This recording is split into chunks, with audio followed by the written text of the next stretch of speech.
Hello, everyone, and welcome to Knowledge with Aleem, the place where we expand our minds, one book at a time. My name is Aleem, and if you're new here, I'd really appreciate it if you hit the like button, subscribe to the channel, and left us a comment. Your support means a lot, and it helps the channel grow. Now, let's dive into today's topic. Today, we're delving into an incredibly impactful book, Daring Greatly by Brene Brown. Instead of just skimming through the book, we're going to take a deep dive into its core principles. Remember, this is just a summary of Brene Brown's incredible work. I highly encourage you to pick up a copy of Daring Greatly for yourself and experience the full depth of her wisdom. That's all we have time for today. If you enjoyed this content, don't forget to like and subscribe. Your support truly helps me bring you more knowledge. Do you have any thoughts on today's book or any books you'd like me to cover in future episodes? Please drop a comment below. I'd love to hear from you. Until next time, keep expanding your horizons with Knowledge with Aleem. Thank you, and stay curious. This first chapter is titled Scarcity, looking inside our culture of never enough. It begins by introducing us to the concept of scarcity, a pervasive sentiment in our society that Brown believes we're all consciously or unconsciously struggling with. Scarcity, in this context, refers to a mindset of never having or being enough, never good enough, successful enough, thin enough, powerful enough, smart enough, powerful enough, certain enough. Brown defines this as the scarcity culture. Brown explains that our self-worth gets entwined with scarcity, and we constantly compare ourselves to societal standards, which are often unrealistic. This scarcity culture fuels our feelings of fear, shame, and anxiety, making us feel vulnerable. It's a vicious cycle. And the antidote, according to Brown, is to embrace our vulnerabilities and dare greatly. Brown also shares her personal struggles with vulnerability and introduces the concept of wholeheartedness, living and loving with our whole hearts, accepting our vulnerabilities. Wholehearted living, she believes, is about engaging with the world from a place of worthiness, embracing our imperfections, and understanding that we are enough just as we are.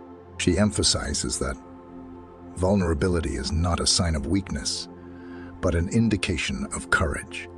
Being vulnerable means allowing ourselves to be seen authentically and taking risks even when the outcomes are uncertain.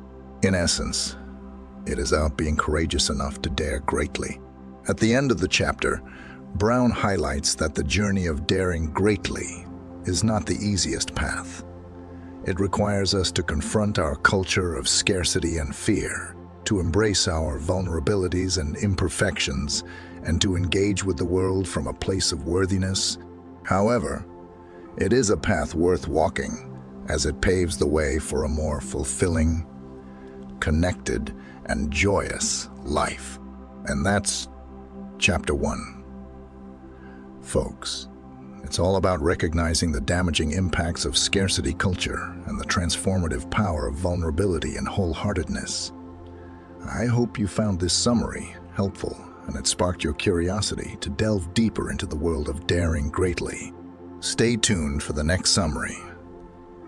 And don't forget to like, subscribe, and comment on what your takeaways from Chapter 1 are. Let's continue our journey with Chapter 2 of Daring Greatly, which is titled Debunking the Vulnerability Myths. In this chapter, Brown confronts the misconceptions surrounding vulnerability and aims to debunk the myths that often cloud our understanding of it. She identifies and expounds upon 4 major myths. Myth 1: vulnerability is weakness. Contrary to popular belief, Brown asserts that vulnerability is not indicative of weakness. but is actually a demonstration of courage. It's about showing up and allowing ourselves to be truly seen, warts and all. Myth 2. I don't do vulnerability. This is a common belief for many, as we often view vulnerability as something to be avoided. However, Brown argues that we all do vulnerability, whether we acknowledge it or not.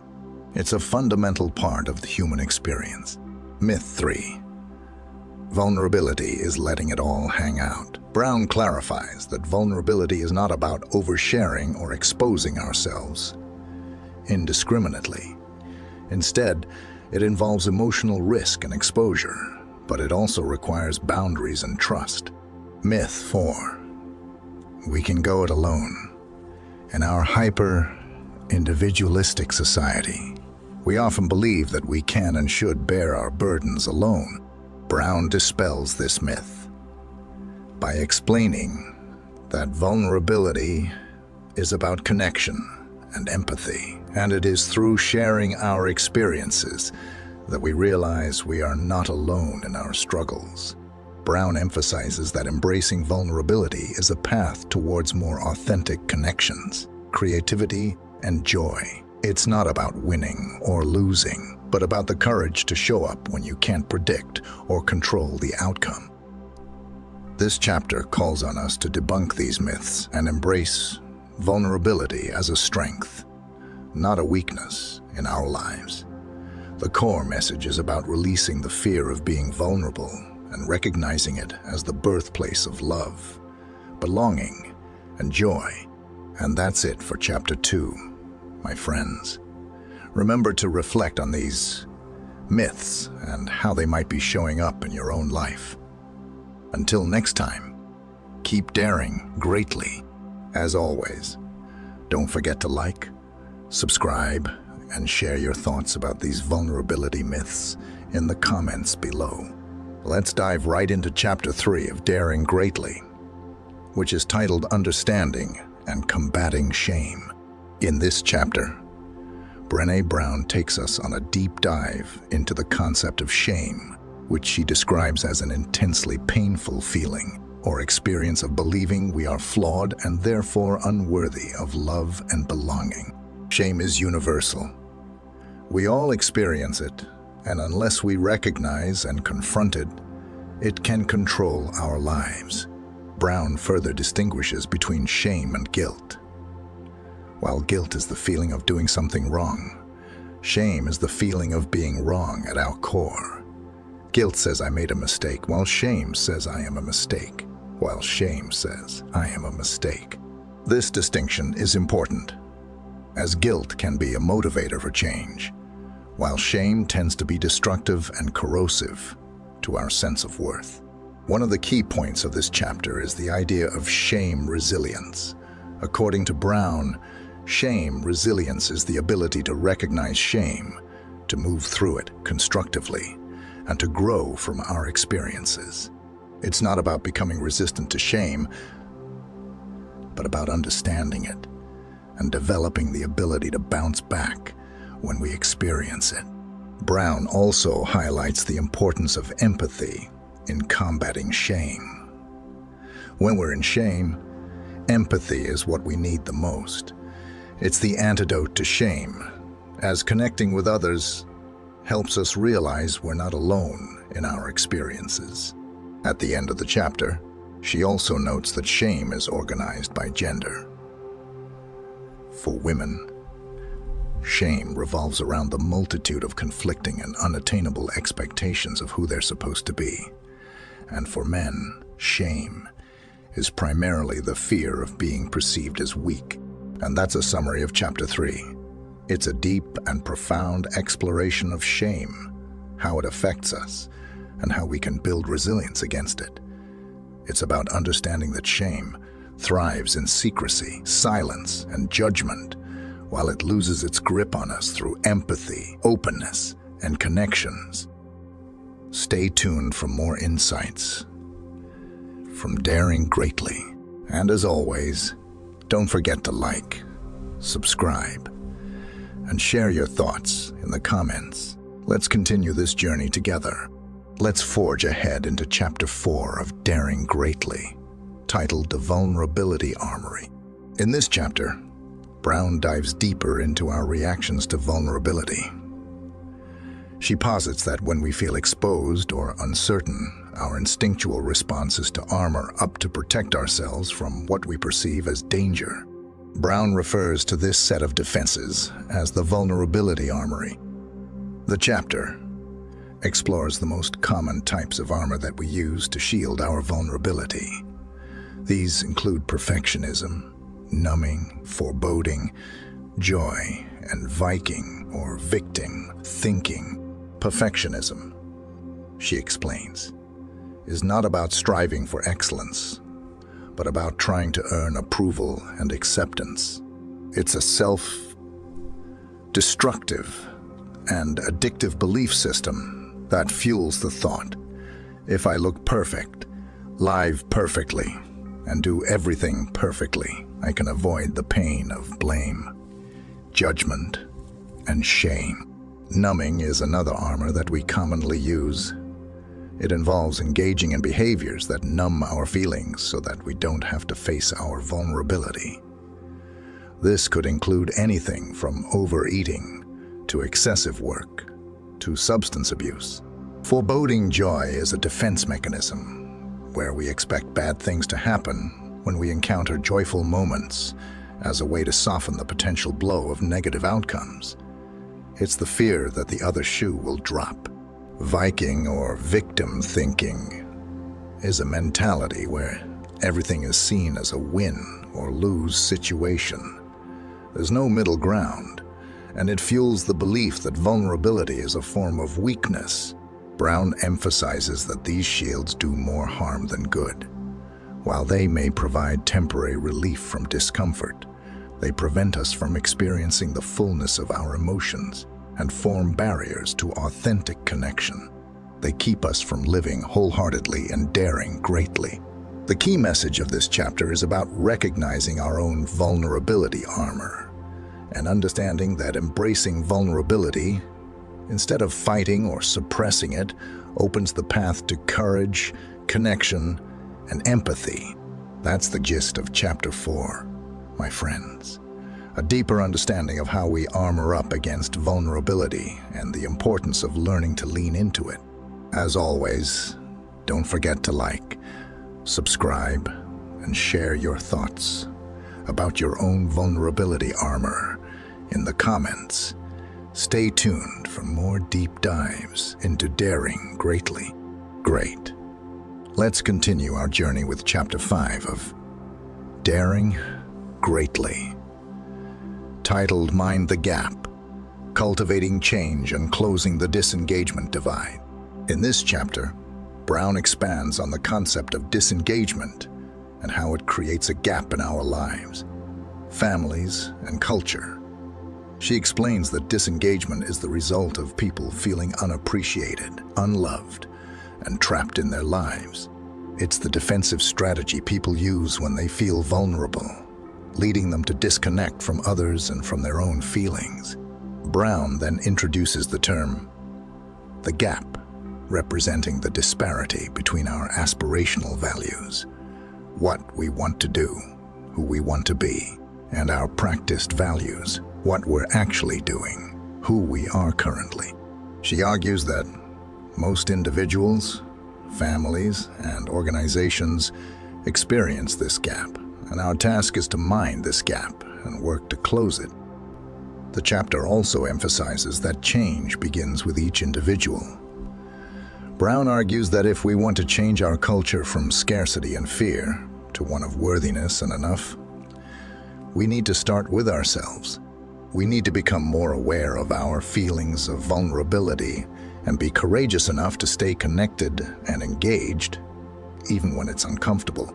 For organizations, Brown discusses the importance of cultivating a culture that truly values and supports vulnerability and engagement. She notes that shame and fear are often used in organizations as management tools, but these only lead to disengagement and fear-based responses.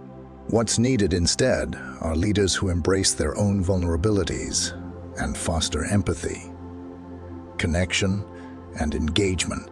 In essence, Chapter 5 of Daring Greatly asks us to mind the gaps and strive for alignment between our aspirational and practiced values.